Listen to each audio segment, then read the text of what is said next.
Ladies and gentlemen, boys and girls, I feel as if I should be at community poetry right now at Half Price Books. It was an open mic that Tom would sponsor on the first Wednesdays of every month, and it was a chance for everyone to get together and read poetry from books in a bookstore, and it was a wonderful event. He doesn't have it going on right now at all because of COVID and not being able to get together at Half Price Books. I cannot run his thing, and I cannot have a Zoom meeting in honor of his monthly open mic, but I can at least say that I want to share poetry like I did there for everyone on the first Wednesday of every month, because every month I would go there and I would always share brand new books from Scars Publications, and I've got a bunch of new books this month, and I've got collection books I'd like to share with you. So I thought I would read poetry from sections of different books. I've got stacks of them right here. We'll see how many I get through, and maybe because there are a lot of book events going on, special events and days for book reading and book loving and book sharing, I might be doing weekly readings from books for you guys.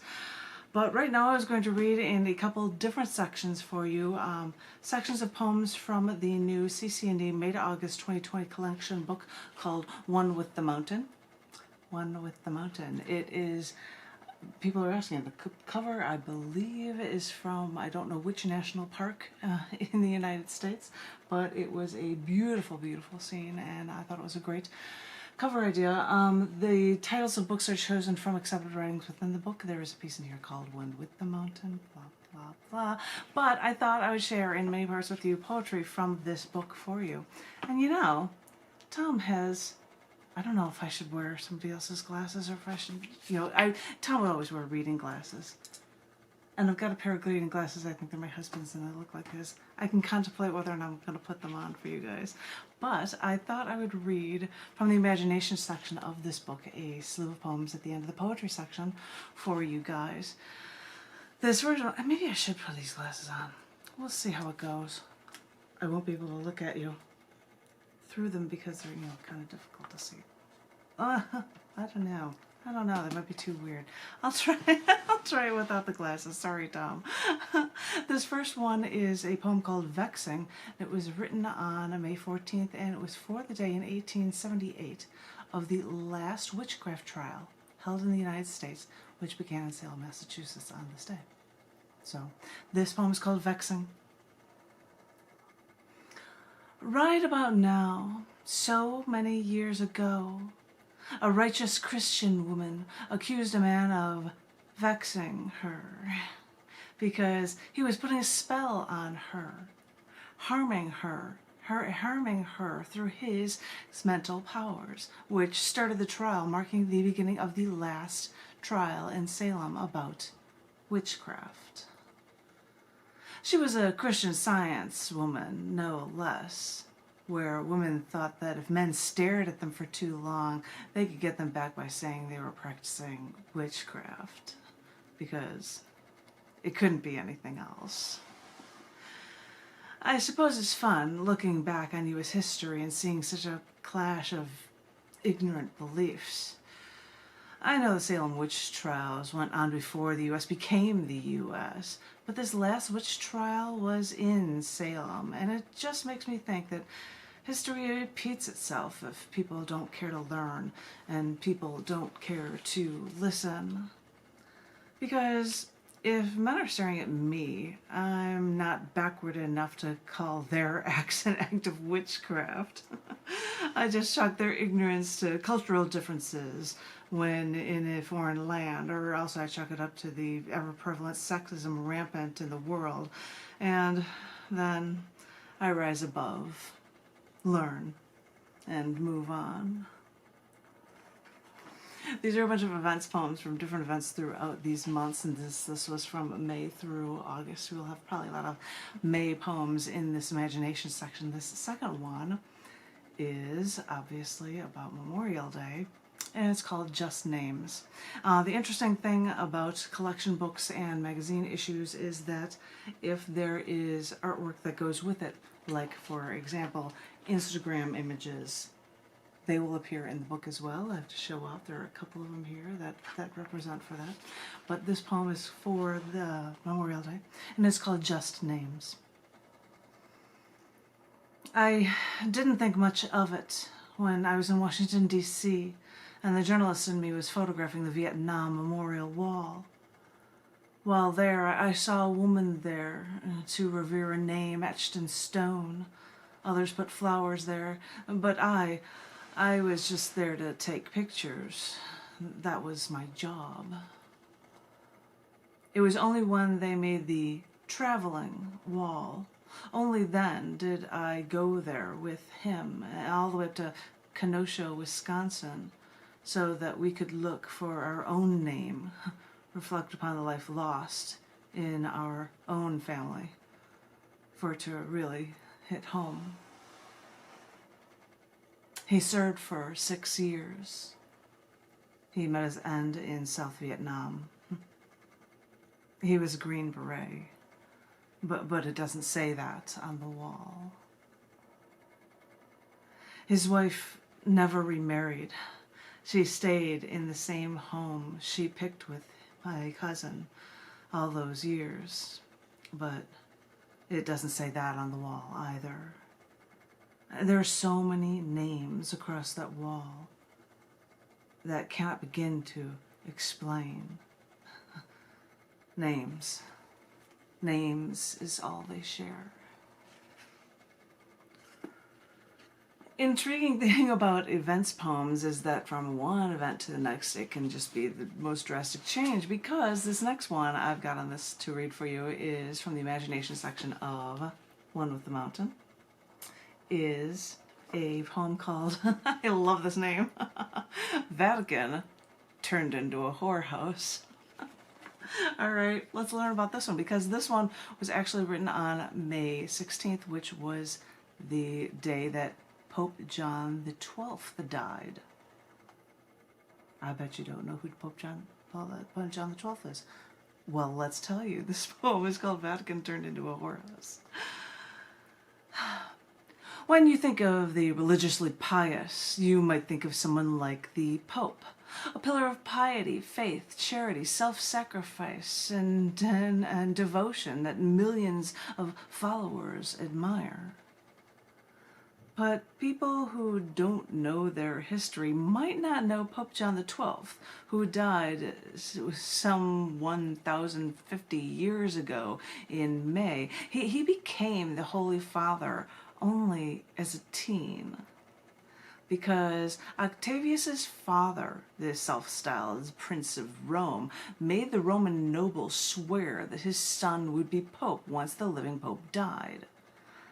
When he did, Octavius became John the 12th. And when he was less than 18 years old, this happened because Pope John the 12th didn't change Octavius, since he preferred living like a Chicago mob king versus someone selflessly sacrificing in sacrament. For a few ideas of what made Pope John the 12th stand out, let's start with the fact that he turned the papal palace into a whorehouse. He fornicated with concubines, widows, and even his own niece.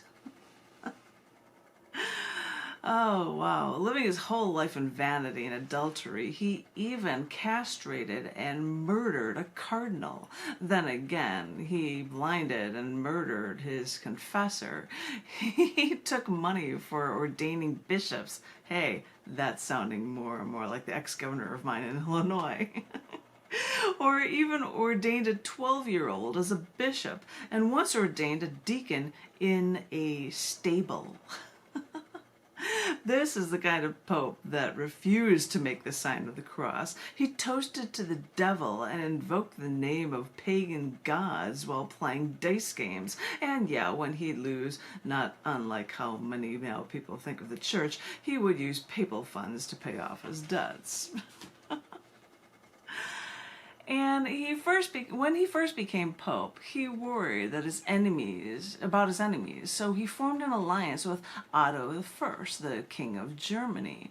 But under Otto's new title as the Roman emperor, Otto realized that John was unrealistic. He was unreliable, immoral, and a crook.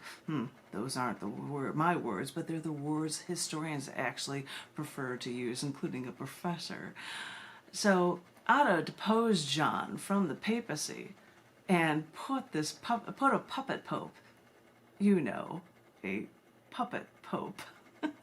put a puppet pope in. But John, while in exile, recruited an army so that he can go back and reclaim his throne. Otto charged back to Rome to get rid of John once and for all, but by the time Otto got there, Pope John XII was already dead, at age 29. There are no accounts for how Pope John XII actually died, and some wonder if an enraged husband exacted his revenge after catching John in bed with his wife, but Otto's historian postulated that the devil himself wanted one of his most faithful servants back at his side again. Either way, for the 9 years, this one man could truly be called the most wicked pope of all popes. And now, you may say that Pope John XII was also a robber and a murderer, but you might also forget that he actually worked to reform things in the church. And considering some of the improprieties ascribed to him, to some of the men of the cloth now, maybe that's not such a bad idea. Even if there is no salvation for Pope John XII, he's good to keep in mind when you think you may have morally actually strayed. I can't believe that story. You didn't realize such a crazy thing happened, like, in the Pope's house. I mean, what? Sorry. That's what crazy things about events are, and this is one more, I believe, that I have for you for this section for readings for you guys. And this is written on May 17th, and it is the day in 1828 that is marked for the burning of Lord Byron's journals. And for all you writers out there that might interest you vaguely, that they were all burned, and this is a story of it. So this is Journals Extinguished. The other day I walked into my library. I walked over to a shelf off to the side, reached down and took one of my journals. I opened it up to some random page, and I started to read about struggles of the time, and I saw the commas, long dashes, and ellipses I ever so abundantly used in my copy, because even in the rantings about my minutia, I knew when a pause was necessary to let the reader weigh their thoughts about everything the writer had to say. And yes, I may start sentences with and, or but, or because, since new sentences are often a continuation of the last thought, and the thinking never stops. I may get grandiose with the way I splice my sentences, but I know I'm not the first. Lord Byron was a British poet, politician, and a man who led the Romantic movement. But if you look at his writings, he knew the power of the ellipses and the power of making readers pause to make the people a part of the writings themselves, and therefore make the poem unique for every reader. This poet knew this, and he also knew to keep people guessing about his personal life as well. Ellipses. So after he passed away at 36 years old, colleagues of his publishers, fellow poet, and a companion all decided that to reveal truths in his journals would be too much for the world. So, page by page, they burned all of his diaries.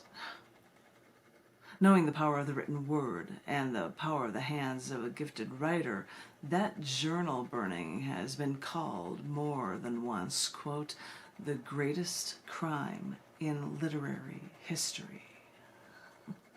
And yes, as I look at my handwritten writings, taking a shelf of books of my library that no one else in the world will probably ever read, as I write, I can still think of these journals as necessary. And they are necessary because if anyone they're necessary for anyone who knows anything about literature and the writer's mind.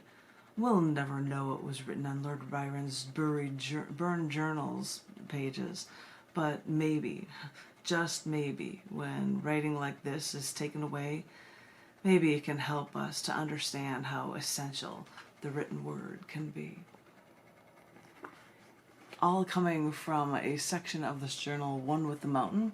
It is a new book from cc&d that was just released on the 3rd, 2 days ago. This is a 2-day-old book, and I'm sharing with you segments from it right now. I hope you're enjoying it. I hope everyone is sharing their literature with the world. I hope everyone is staying poetically inclined. I hope everyone is staying safe, and know that you are loved. Thank you very much.